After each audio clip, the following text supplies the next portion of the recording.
नमस्कार, टीवी 9 भारतवर्ष के इस हाई वोल्टेज शुद्ध पॉलिटिकल शो में आप सभी का स्वागत है।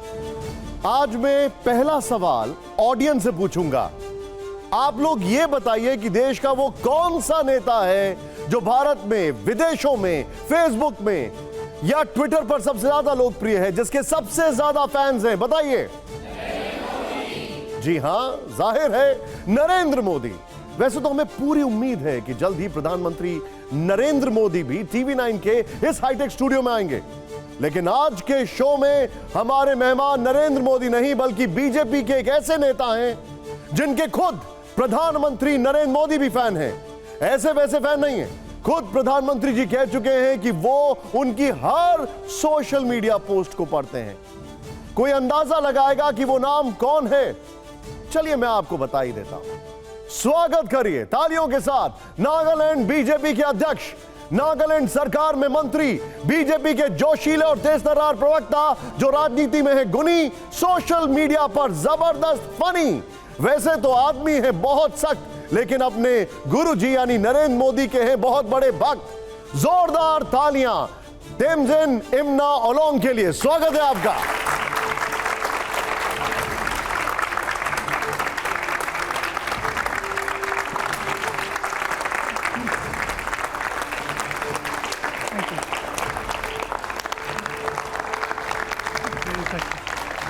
स्वागत है, आइए बैठिए।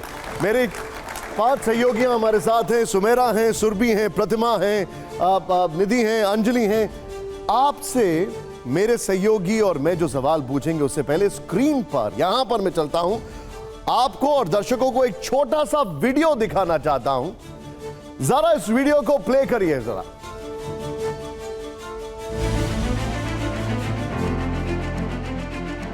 पुरानी दिल्ली रेलवे स्टेशन में जब उतरा तो हमारे नागालैंड प्रदेश से भी ज्यादा आबादी वहीं देखा।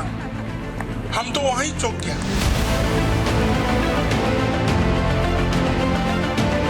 छोटे आंख होने से एक फायदा है, गंदगी कम घुसते हैं।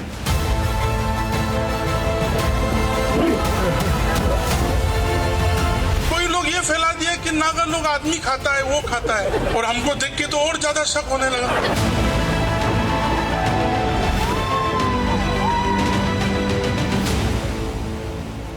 जोरदार तालियां हो जाएं इस पर। वैसे तो आप नागालैंड के टूरिज्म और हायर एजुकेशन और टेक्निकल एजुकेशन मिनिस्टर हैं, लेकिन आपके फैंस आपको वायरल मिनिस्टर भी कहते हैं। जो कहते हैं, जो लिखते हैं, सब वायरल हो जाता है। भगवान का कृपा है। भगवान का कृपा है कि हमारे ख्याल से लोगों को हमें पसंद है और हम लोगों को पसंद है, तो थोड़ा बहुत वायरल हो जाना जरूरी भी है। जरूरी भी है? जरूरी भी है। क्या फर्क पड़ता है वायरल हो जाने से? नहीं, आज के समय में थोड़ा सा हंसना, थोड़ा सा अपने आप के ऊपर हंसना और अपनी उपलब्धियों को सही तरीका से लोगों को पहुंचाना, वो बहुत जरूरी है। सही बात है।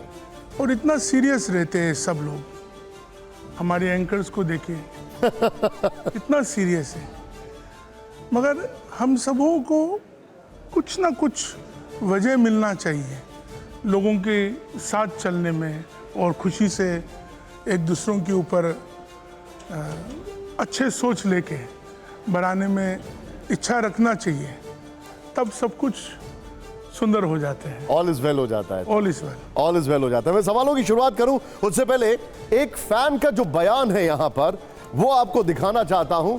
यहाँ के हमारे बीजेपी प्रेसिडेंट तेमजिन इम्ना की बातें आज पूरा देश सुनता है, मजा लेता है।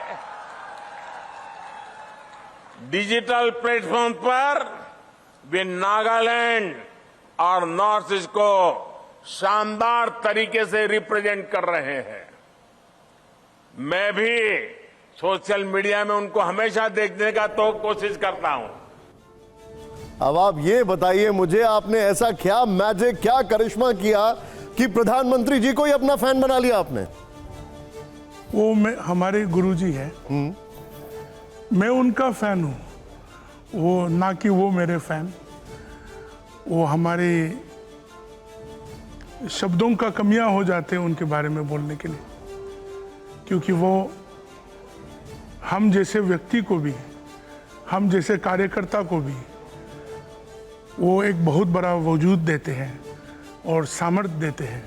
उनकी एक लाइन के कारण हमारा जिंदगी झिंगालाला हो गया। तो आप सोच सकते हैं, आज आपने भी बुला लिया उसके कारण, उसके लिए बहुत बहुत धन्यवाद उनको। आपकी उनसे पहली मुलाकात कब हुई थी और क्या हुई थी वो मुलाकात? नहीं, कौन सा समय में मुलाकात हुआ वो तो मैं तारीख और समय नहीं बोल कोई पाऊँ, बात नहीं। मगर संगठन के विषय में काफ़ी कार्यक्रम होते हैं, तो मैं हमेशा देखता हूँ, क्योंकि मैं थोड़ा ज़्यादा लोगों से ज़्यादा क्यूट हूँ, तो वो देखते हैं सुमो आप भी आ गया क्या, सुमो ठीक हो ना, तो इतने में हम। मैं आपकी इस बात से पूरी तरह सहमत हूं कि आप क्यूट हैं सुमिरा। वाकई आप क्यूट हैं, लेकिन एक ये बात बताइए कि नागालैंड से आप आते हैं तो सब जानते हैं, लेकिन आप बहुत लंबे समय तक मुंबई और पुणे में भी रहे हैं, तो आपकी जो कहानी है वो हमारे दर्शकों को बताएं कि नागालैंड से, मुंबई से पुणे और फिर वापस नागालैंड की कहानी क्या है? ऐसा तो कुछ नहीं था कि मैं बम्बई में ही रहूँगा। हम लोग बम्बई बोलते हैं, मुंबई आजकल आप लोग बोलते हैं। और पुणे में इत्तेफाक की बात थी कि मैं पुणे में भी करीबन 2 साल रहे, वाडिया में था। और एक फिल्म देखा था मैंने, अजनबी, वो नागालैंड में देखा था। थोड़ा जब अभी भी युवा ही हूँ, मगर मुझे कल परसों मालूम पड़ा कि यहाँ मंत्रालय में युवा सिर्फ 29 साल की उम्र तक को युवा बोलते हैं। हमारे यहाँ युवा 50 साल तक को युवा बोलते हैं। तो अभी भी युवा ही हूँ, उस समय और छोटा युवा था। तो उस समय अजनबी फिल्म देखा था, सुनील शेट्टी और अक्षय कुमार वाला। राजनीति में 75 भी युवा ही है, तो आप जानते हो, और भी युवा है अभी तो बहुत। मोदी जी, गुरु जी से युवा कौन हो सकते और। जी। तो अजनबी पिक्चर देखा था मैंने, अक्षय कुमार और सुनील शेट्टी को देखा, शिल्पा शेट्टी को भी देखा था, और हमारे ख्याल से रवीना टंडन भी थे उस फिल्म में। तो एक्चुअली बम्बई जाने का इच्छा वो अजनबी फिल्म के कारण, उन बिल्डिंगों को देखने के लिए और उन स्थानों को देखने के लिए मुझे बहुत ज़्यादा इच्छा था।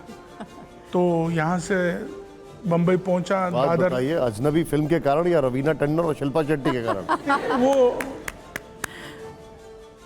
सुनील शेट्टी और अक्षय कुमार, उस समय उन दोनों को ही तो देखने का कौन इच्छा रहेंगे। तो उस समय रवीना टंडन और शिल्पा शेट्टी, दे वर वन ऑफ द बेस्ट।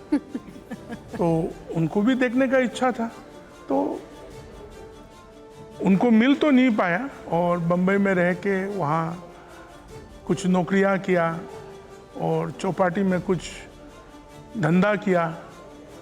तो धंधा की शब्द मतलब अंडे बेचने का काम भी करके देखा है हमने। लेकिन देखिए, आप कितनी अच्छी बात है कि शिल्पा शेट्टी और रवीना से मिलने के लिए आप मुंबई गए, और अब लोग नागालैंड आते हैं आपसे मिलने के लिए। जोरदार तालियां हो जाए इसके लिए। आप वहां के टूरिज्म मंत्री भी हैं, लोग आपसे तस्वीरें खिंचवाते हैं। प्रतिमा, इंडियन जी, सवाल मेरा ये है कि अपनी राजनीति को आप नागालैंड तक ही सीमित रखना चाहते हैं, दिल्ली आने का भी इरादा? नहीं, दिल्ली बहुत बड़ा राजधानी है, सारे देश का राजधानी है। अभी भी तो दिल्ली तो हूँ, आने जाने में तो आ जाता हूँ, चला जाता हूँ, मगर अभी नागालैंड में ही रहे तो ठीक है।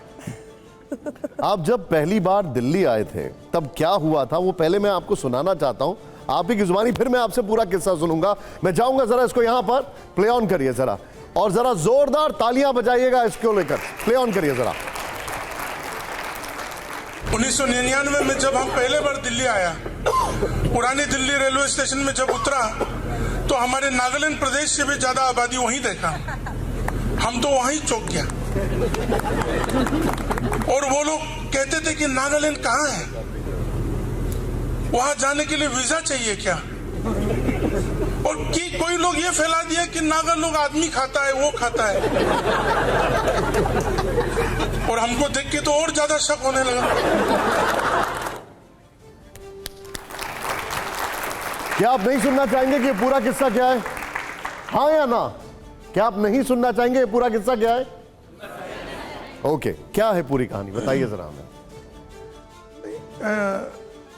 गुवाहाटी से हमारे ख्याल से ब्रह्मपुत्र एक्सप्रेस करके एक ट्रेन था, तो 3 रात ट्रेन में बैठ के आ गया। मैं अकेला था उस समय, और दीमापुर रेलवे स्टेशन छोड़ने के बाद दिल्ली रेलवे स्टेशन, उस समय पुरानी दिल्ली रेलवे स्टेशन में जब ट्रेन से उतरा, क्यों नहीं चौंकेंगे। नागालैंड में अभी भी 10,000 की अगर कोई समूह जोड़ाना चाहे आप, वो बहुत ही असंभव बात है। वो अलग बात है कि मोदी जी के कार्यक्रम में आ जाते हैं, लोग उनको प्यार करते हैं तो आ जाते हैं, मगर जब पुरानी दिल्ली रेलवे स्टेशन में 1999 में उतरा, मुझे मालूम नहीं था कि मैं कहाँ उतर गया। पीछे में एक बैग था लंबा सा, साइड में एक बैग पकड़ के था, एक वो हवाई वाला शर्ट लगाया हुआ था, लॉन्ग हाफ पैंट एक इतना तक का पहन के उतरा। और वहाँ तो मतलब जिंदगी में इतना आदमी एक साथ कभी नहीं देखा।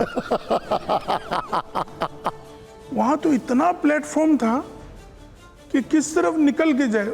अब पूरा बात तो मैंने नहीं कहा इस कार्यक्रम में, मैं वहाँ खो भी गया था।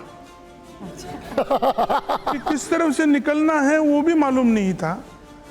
सैकड़ों लोगों को पूछना पड़ा कि हमको किस तरफ निकलना है, और निकलते निकलते ऐसा एक जगह निकला, मैं खुद नहीं जानता हूँ आज कि कौन सा जगह में निकला। उसके बाद एक सरदार जी का ऑटो में बैठ के मैं गोविंदपुरी एक्सटेंशन पहुंचा। बड़ी कठिन चुनौती रही, लेकिन एक बात बताइए, अब आप दिल्ली आते हैं तो कैसा लगता है? क्योंकि दिल्ली की आबादी 3.5 करोड़, पूरे नॉर्थ ईस्ट की आबादी का करीब 70%। ज्यादा ही होगा दिल्ली में, सेंसस कम होता है ना। दिल्ली के मुख्यमंत्री अरविंद केजरीवाल को कोई सुझाव देना चाहेंगे आप? नहीं, सचमुच भी वो आम आदमी जैसा तो लगता है, और हमारे ख्याल से पूर्वोत्तर के लोगों को वो थोड़ा और ध्यान देना चाहिए। उनका भी अच्छे काम हैं, हम लोग मानते हैं ये बात जी, मगर हर एक चीज सिर्फ राजनीतिक रूप से वो नहीं लेना चाहिए। बड़ा पॉइंट रखा है आपने। निधि, तेमजन जी, आपने क्योंकि दिल्ली की बात की, तो आप नागालैंड के शिक्षा मंत्री हैं, और दिल्ली में मुख्यमंत्री अरविंद केजरीवाल कहते हैं कि पूरे देश को उनके एजुकेशन सिस्टम से सीखना चाहिए, तो आप सीखना चाहेंगे? वो गलत बोल रहे हैं।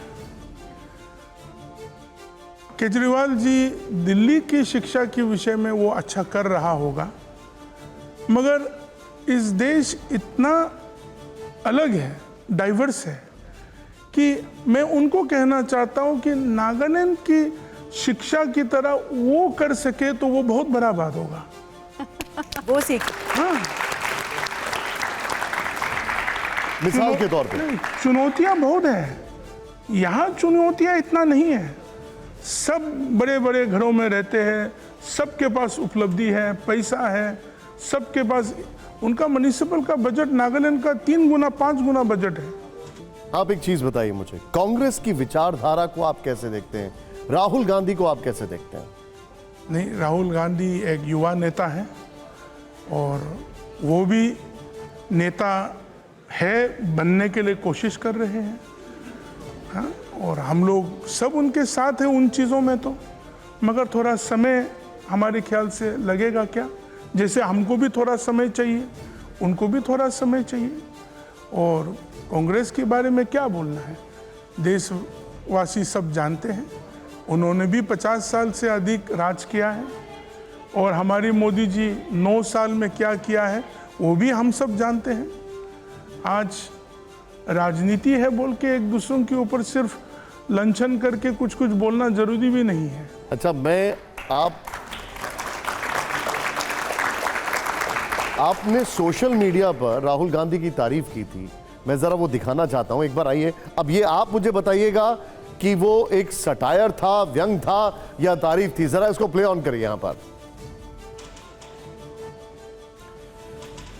यहां पर मानना पड़ेगा, फोटो तो अच्छी है, कॉन्फिडेंस और पोज भी नेक्स्ट लेवल का है। ये राहुल गांधी के फोटो पर आपने लिखा था, जरा जोरदार तालियां हो जाएं।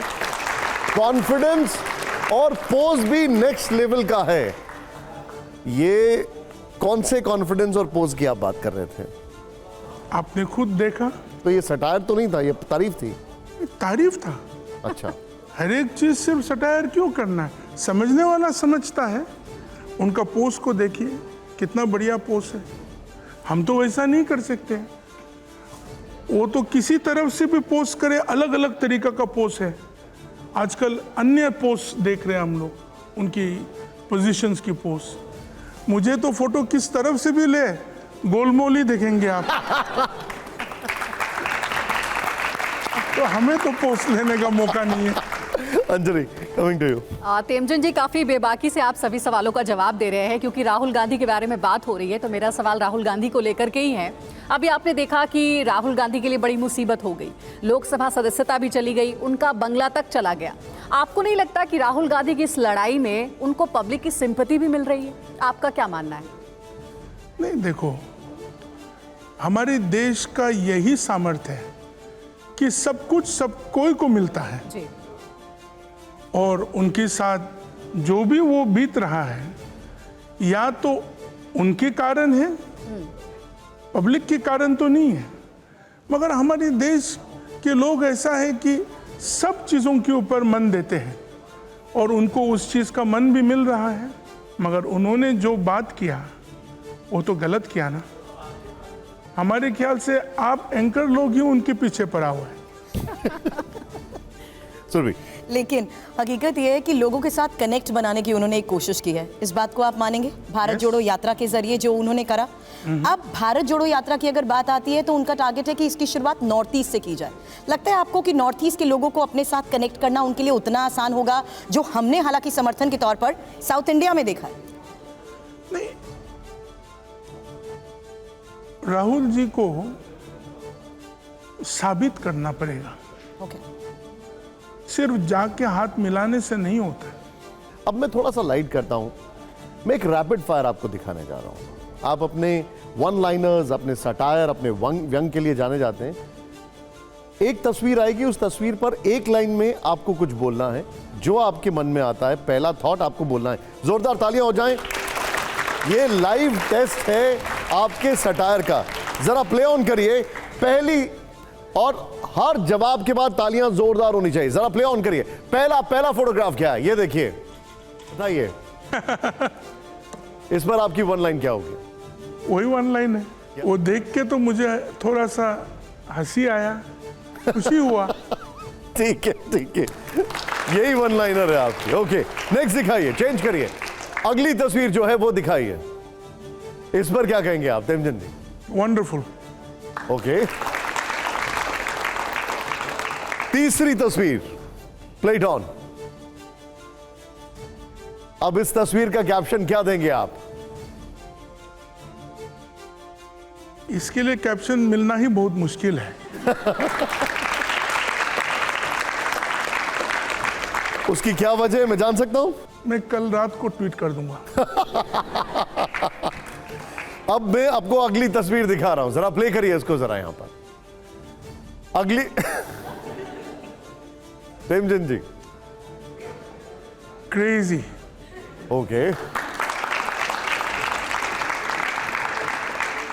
तालियां थोड़ी कम आ रही है, बट नेवरदलेस अगली तस्वीर देखिए। तेमचंद जी, क्या है? वाओ। ओके, मैं एक लाइन की उम्मीद कर रहा था, आपने आधे वर्ड में ही निपटा दिया है। चलिए नेक्स्ट तस्वीर दिखाइए। I think knowledgeable. Knowledgeable, okay. अगली तस्वीर मेरी फेवरेट भी है। इस पर क्या कहेंगे आप? सिंपल। ओके, अब मैं आपसे एक सवाल पूछूंगा, थोड़ा सीरियस सवाल है ये। पिछले एक महीने से, बल्कि एक महीने से थोड़े ज्यादा से, मणिपुर के हालात खराब हैं। कभी शांति होती है, कभी फिर से उपद्रव शुरू हो जाता है, कभी फिर से चीजें ठीक हो जाती हैं। मणिपुर की समस्या का क्या समाधान दिखता है आपको? मणिपुर की जो स्थिति है वो अच्छा नहीं है। समाधान वहाँ के लोगों को ही करना पड़ेगा। सरकार मेहनत कर रहे हैं, मगर वहाँ के लोगों की सोच विचार में पहले तो उनके बीच में शांति बनाने का इच्छा जागृत होना चाहिए। नहीं, लेकिन एक बात बताइए, जो हो रहा है कि वहां के लिए सिर्फ लोग जिम्मेदार हैं, सरकार की कोई जवाबदेही नहीं है। मुख्यमंत्री ने इस्तीफा देने से मना कर दिया है। बार बार ये स्टेट सब्जेक्ट में आता है ना, ये तो law and order state subject है। मुख्यमंत्री जो हैं वो, क्या ये उनका फेलियर नहीं दिखाई दे रहा है? मैं मणिपुर का वासी नहीं हूं, मगर मैं देख रहा हूं उन्होंने कोशिश किया था, मगर उनका भी एक समूह है, उनका भी एक ग्रुप है, जैसे कि वो मैतेई कम्युनिटी से है। वो लोग नहीं चाहते कि वो इस्तीफा दे, इसलिए पूरा हलचल हो गया। तो उन चीज़ों को रख के हमारे ख्याल से उन्होंने इस्तीफा वापसी कर लिया। अब मैं आपसे एक सवाल पूछता हूं जिसको लेकर चर्चा काफी दिनों से चल रही है, और वो है यूनिफॉर्म सिविल कोड, एक देश एक कानून। क्या ये कानून होना चाहिए? आर्टिकल 44 ऑफ इंडियन कॉन्स्टिट्यूशन कहते हैं कि हर एक राज्य यूनिफॉर्म सिविल कोड के लिए परस्यू करेंगे, मगर वो कॉन्स्टिट्यूशन ये भी है, मैं कॉन्स्टिट्यूशनल एक्सपर्ट नहीं जी। हूँ, मगर सब लोगों को लेके चले। जैसे कि हमारे पूर्वोत्तर में हमारी आदिवासी समूह जो है, उनकी संस्कृति, उनकी सोच विचार, उनकी धर्म को समझ के अगर गलत नहीं है तो उन चीज़ों में हमारे ख्याल से भारत सरकार उन चीज़ों को समझते हैं और उन चीज़ों को बचा के भी। नागालैंड से आप हैं, नागालैंड में फिर धारा 370 371 ए का क्या होगा? नहीं,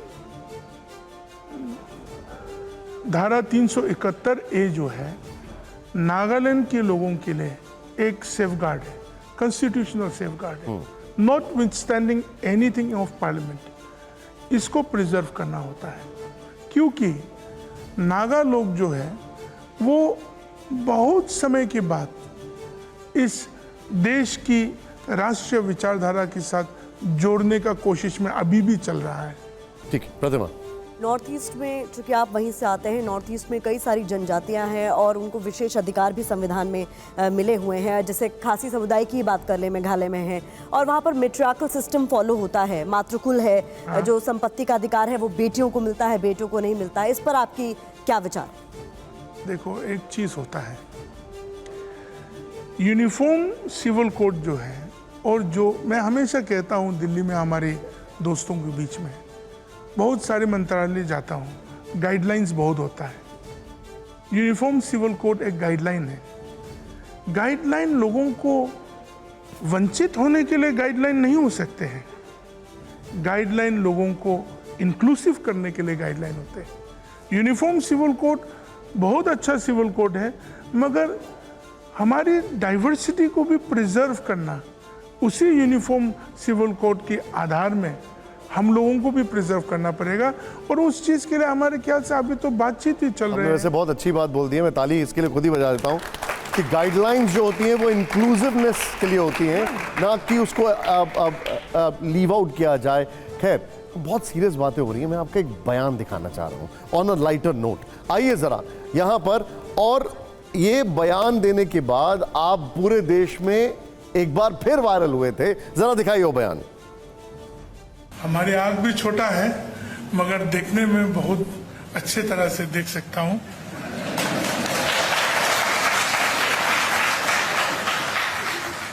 छोटे आँख होने से एक फायदा है, गंदगी कम घुसते हैं, और बहुत कभी कभार मंच में बैठे हुए लंबा जब कार्यक्रम चलते हैं, हमने एक तरीका से सो भी जाते हैं, तब किसी को मालूम नहीं पड़ते कि वो सो रहे या जाग रहे। ये जो आपका बयान था, इस मंच पर तो आप अभी तक नहीं सोए, मैं देख रहा हूं आपकी आंखें, बड़े ध्यान से देख रहा हूं। लेकिन कभी ऐसा हुआ है कार्यक्रम में आप थोड़ा सा सो गए हो? बहुत बार हुआ है। क्या? संतोष जी को मत बोलना। वैसे मजाक मजाक में एक मुद्दा जरूर ये उठा था, और वो मुद्दा आपके ताजमहल यात्रा से जुड़ा है, वो भी मैं आपका जरा दिखाना चाहूंगा। आइए जरा इस बार ताजमहल यात्रा से एक बार सुन लेते हैं क्या कहा था उन्होंने ताजमहल यात्रा को लेके। जरा प्ले ऑन करिए इसको यहां पर। हम 1999 में ताजमहल देखने गए थे। उस समय आम आदमी की लाइन में हमारे देशवासियों के साथ हम भी जोड़ गए। इतना लंबा लाइन में रुकने के बाद जब काउंटर पहुंचा, मुझे 2 आदमी लेके दूसरा लाइन में लेके गया। मुझे मालूम नहीं था, मगर उस समय में घुसने के लिए $20 लेते थे। तो $20 तो जिंदगी में हमको उस समय में मिला भी नहीं और देखा भी नहीं था।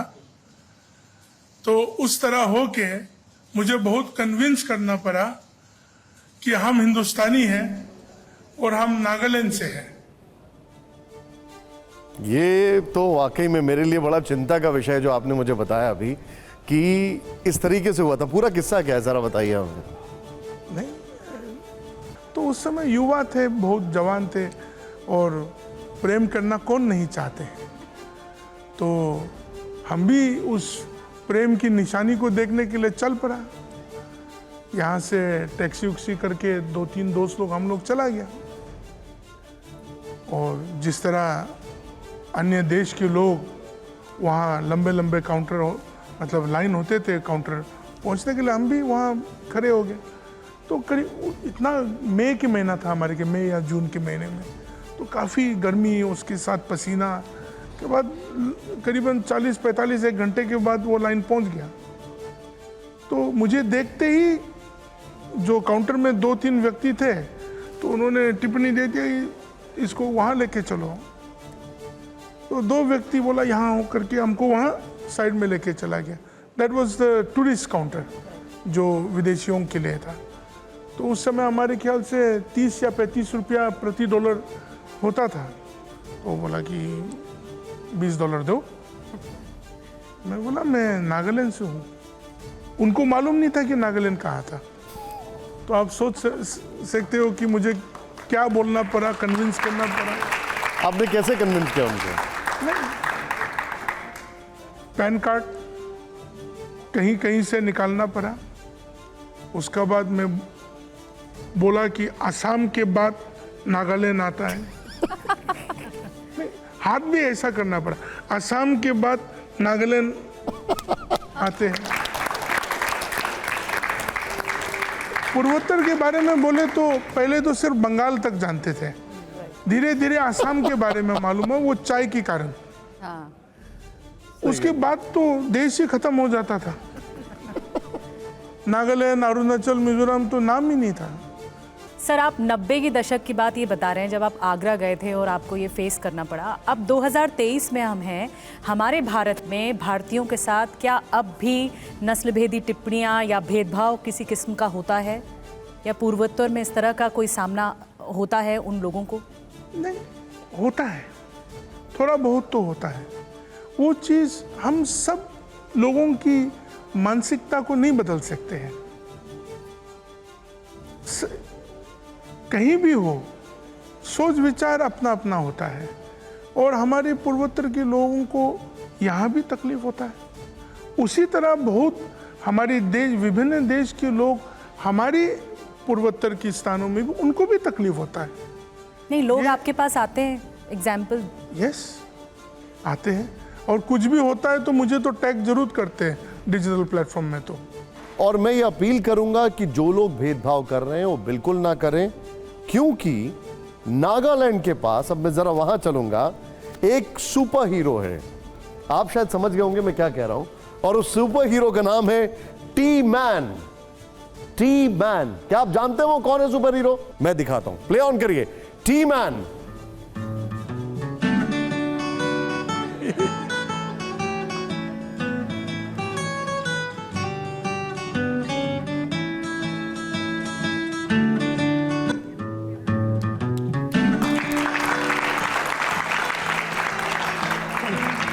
अब ये टी मैन क्या है? ये देख के तो पूरा आप ही के जैसा लग रहा है।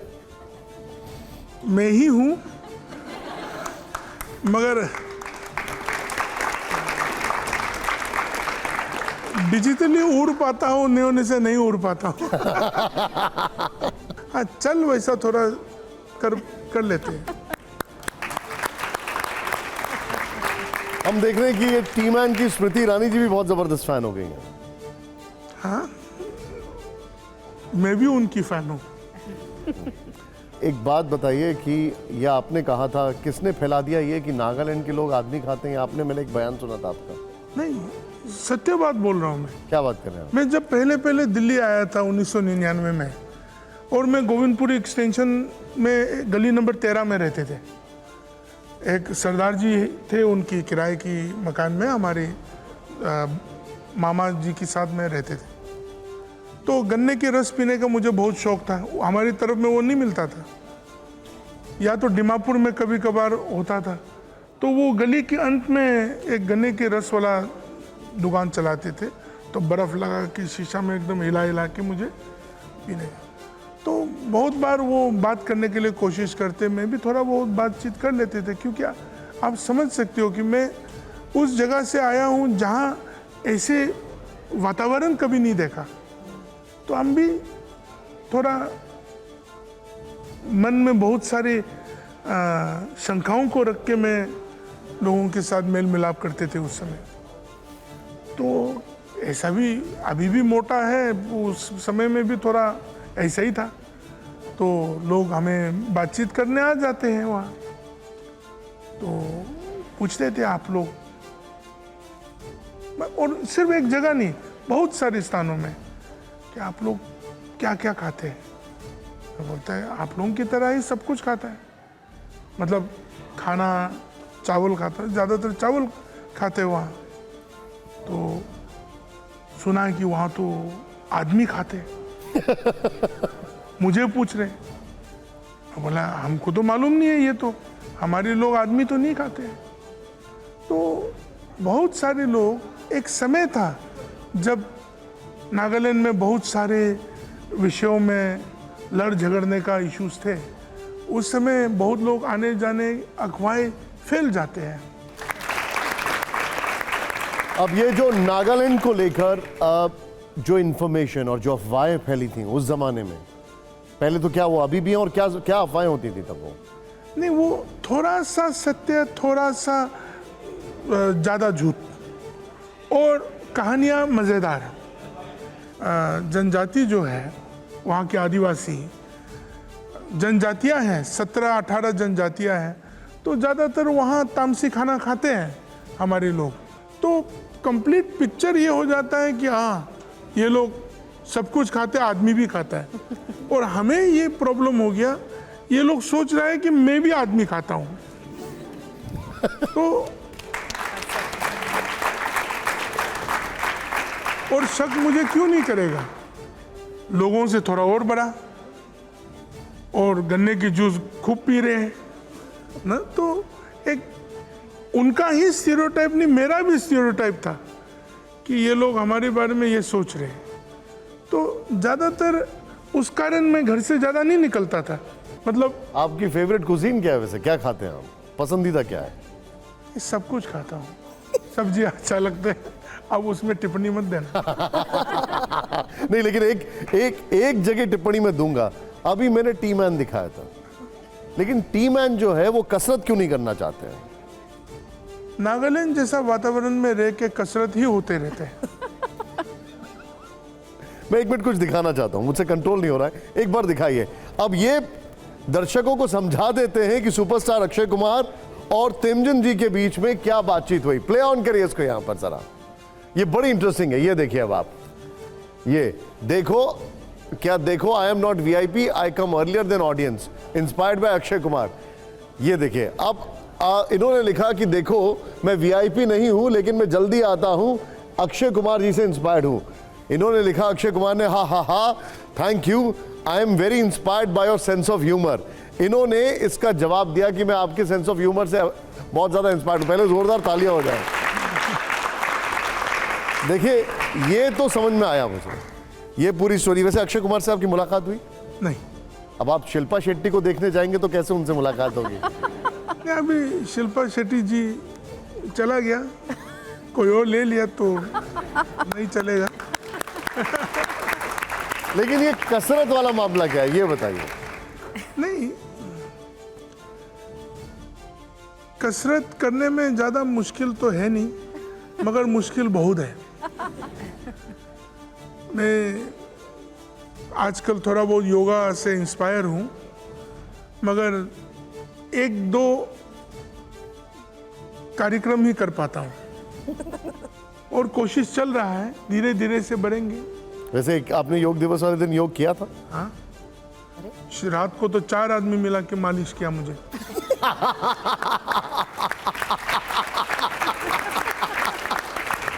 सत्य बात बोल रहा हूँ। कौन सा आसन आपका फेवरेट है? वैसे नहीं, मुझे आप ये बताइए, कौन से आसन की वजह से 4 लोगों ने मालिश की आपकी? नहीं, एक पैर को ऐसा करके, कुछ ऐसा करके पूरा कमर घुमाना पड़ता है, तो उन सब चीज़ों के लिए मतलब इतना घुमाना तो नहीं होता। हमारे टूरिज्म विभाग के साथ मैं कर रहा था, तो पतले लोगों के लिए बहुत आसान है। अपना पतले लोगों के लिए ज़्यादा मुश्किल नहीं है योगा करना, मोटा लोगों के लिए थोड़ा मुश्किल है, मगर कोशिश पूरा किया। एक आसन बहुत अच्छा है, ऐसा करके सोना और सब कुछ छोड़ना। And if I am not wrong, आप मुझे एक बात बताइए, कोई आसन आप यहाँ पे करके दिखाएंगे, हम वो क्लिप भेजेंगे अक्षय कुमार को। वो बाद में करूंगा मेरे को। कोई भी ट्राई करके बताए, बस हाथ ही उठा दीजिए आप। नहीं, हाथ ऐसा नहीं, एक ऐसा करके आसन ऐसा करते हैं, ऐसा करके देखो, बढ़िया से।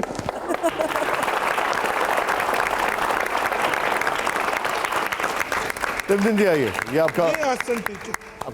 जोरदार तालियां हो जाएगी आपका माइक। आइए, ओहो, कोई बात नहीं, प्लीज आइए। इस आसन जोरदार का तालियां एक बार। मैं एक आसन बताना चाहूंगी जो शायद आपने नहीं देखा। समोसे और शवासन का आपने जिक्र किया था, क्या इतने समोसे खा लिए थे कि उसके बाद अच्छे से नींद आ रही थी? नहीं, उस दिन इसके बाद समोसा खाया था। इसीलिए आपने समोसा इसके और बाद- शवासन साथ साथ लिखा था। यस। सब ओके। अंजलि, अब टी मैन जी से एक सवाल है, अब तो एक नया नाम भी हम लोग जान गए हैं, टी मैन है आप। सोशल मीडिया पर आप बहुत एक्टिव रहते हैं, कई पोस्ट तो निशांत जी ने दिखा भी दिए हमें।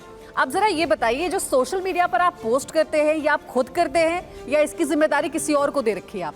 हमारी एक दोस्त है, अच्छा, और हम लोग कल की पोस्ट यूजुअली हम लोग शाम को डिसाइड करते हैं, रात को, और कुछ भी कंटिन्यूस पोस्ट करना है तो हम लोग एक दूसरों को कुछ समय देते हैं। हम लोगों का एक ग्रुप है, उसमें हम भी अपने रायों को रखते हैं, टिप्पणियों को रखते हैं, और वो लड़का और ये बहुत जो बढ़िया। सेंस ऑफ ह्यूमर वाला पोस्ट है या रीट्वीट है, ये तो आप ही करते होंगे? ऑब्वियसली उस पर्सनालिटी के साथ चलते हैं तो उन चीज़ों को हम रखने वैसे अब की आप मुझे एक चीज बताइएगा, एक पोस्ट मैं आपको दिखाने जा रहा हूं, और आप मुझे बताइएगा कि ये शायद आप ही ने पोस्ट किया है या आपकी टीम ने किया है। जरा दिखाइए इसको। ये यहां पर पोस्ट में आपने लिखा है, जिंदगी में हरदम हंसना जरूरी है, वैसे तो मैं बड़ा सख्त आदमी हूं, लेकिन यहां मैं पिघल गया। आप 5 लड़कियों के साथ खड़े हैं। नहीं? जब हमारी इतना बहन लोग जबरदस्ती फोटो खींचने आ गया, नहीं पिघलेगा क्या? यहां पे तो नहीं पिघले ना आप? वो बाद में बात करेंगे।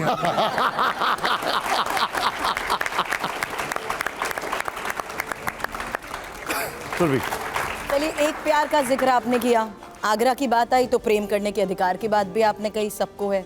शादी की चर्चा भी होती है, आपकी नॉलेज के जरिए, उस सोशल प्लेटफॉर्म के जरिए लोगों को नागालैंड के बारे में भी इंफॉर्मेशन मिलती है। एक सुकून का आप हमेशा जिक्र करते हैं, उस सुकून में प्यार के लिए, प्रेम के लिए टाइम नहीं मिल रहा, या ये कहूँ कि बीजेपी अपने कार्यकर्ताओं से इतनी मेहनत करवाती है कि समय ही नहीं मिलता, क्योंकि शादी की चर्चा आपकी बहुत होती है। ये सब बात आपके चैनल में मैं बोलना नहीं चाहता हूँ। बीजेपी की कार्यकर्ताओं को देखिए, बहुत लोग शादीशुदा नहीं हैं, और हमारे गुरुजी से लेके आए बहुत लोग हैं वैसा। और हमारे ख्याल से शादीशुदा जो लोग हैं वो लोग बुरा ना माने, मगर सुकून शादी नहीं करने में ही होता है।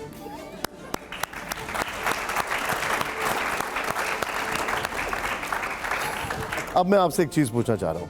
राहुल गांधी ने भी बोल दिया कि जैसे ही उन्हें मन मुताबिक लड़की मिलेगी वो शादी कर लेंगे। लालू यादव ने भी राहुल को जल्दी शादी करने की सलाह दी है। आप तो इससे एकदम ही हटते जा रहे हैं, क्या मामला है? नहीं, हमारे ख्याल से लालू जी सही टिप्पणी राहुल जी को दिया, वो कर लेना चाहिए। हमसे उम्र में बड़ा है, वो करेंगे तब सलमान खान करेंगे, सलमान खान करेंगे तो हमारे एक मंत्री है नागालैंड में पाइवांग जी, वो करेंगे। अगर वो तीनों कर लिया तो मैं भी क्या मालूम कर लूं, तो थोड़ा एक एक करके फटाफट कर लेना चाहिए। आपने अपने हिसाब से सभी की वजह से जिम्मेदारियां तय कर दी हैं। बहुत बहुत शुक्रिया, लेकिन बने रहिए। अब एक रैपिड फायर राउंड है।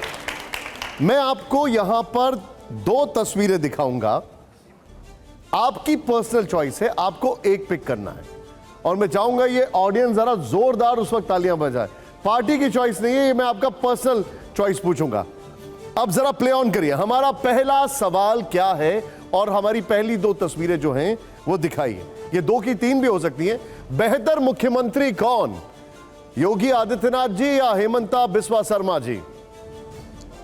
सबों को लेके चलने के लिए पूर्वोत्तर में हेमंता बिस्वा शर्मा जी।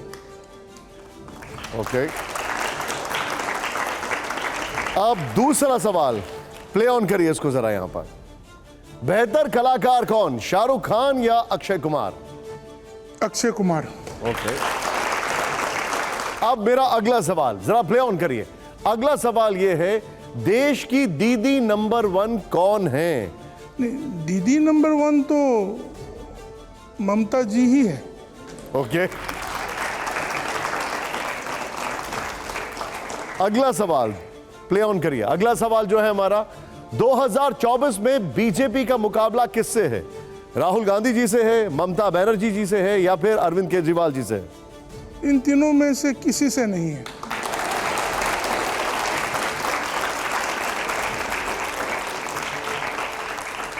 मेरा अगला सवाल देखिएगा जरा, असली सुपर हीरो कौन है? मफलर मैन रिटर्न्स या T man? T man returns. T man, oh, T man returns. अब मैं आपसे जरा कुछ पॉलिटिकल सवाल पूछना चाहूंगा।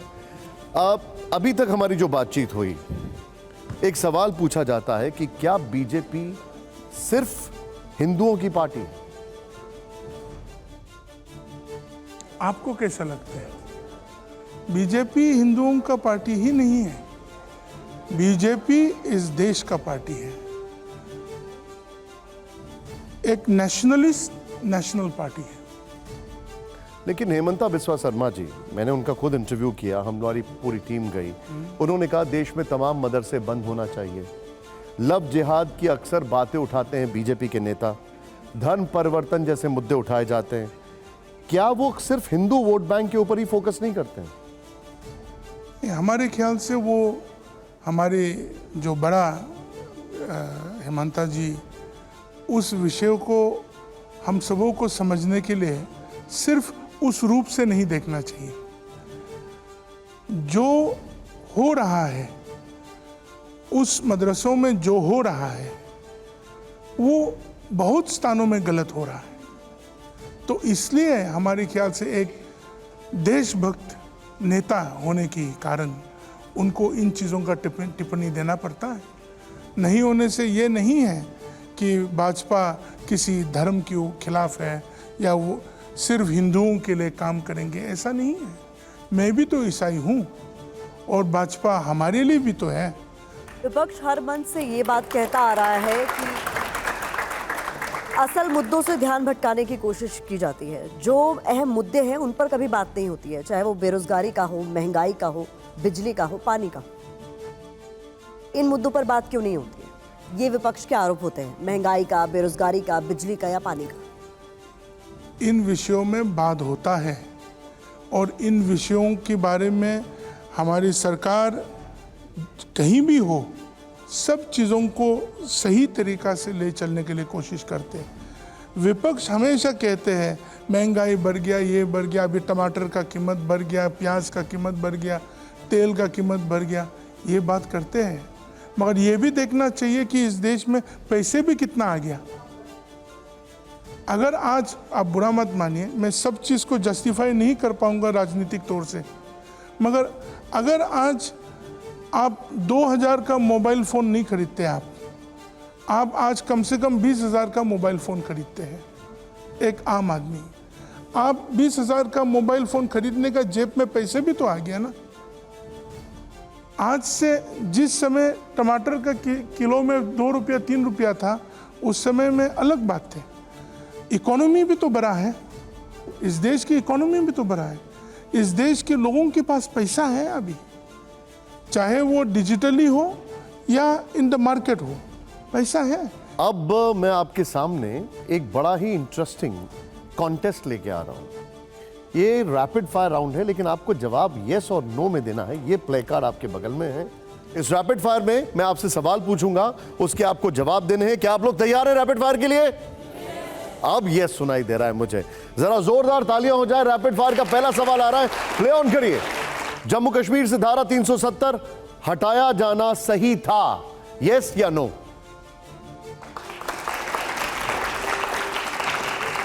नागालैंड में धारा 371A जारी रहनी चाहिए, लेकिन कश्मीर में हटाना ठीक है, नागालैंड में जारी रहना चाहिए। तेमचंद जी? कश्मीर का उसका दुरुपयोग था। ओके। 371 नागालैंड का सदुपयोग है, नागा समूह को बढ़ाने के लिए, उसको वंचित स्थिति से आगे बढ़ाने के लिए अच्छे काम कर रहे हैं। ठीक ठीक, ओके। अगला सवाल प्ले ऑन करिए जरा। महंगाई रोजगार देश में सबसे बड़ा मुद्दा है, यस या नो सर? नो।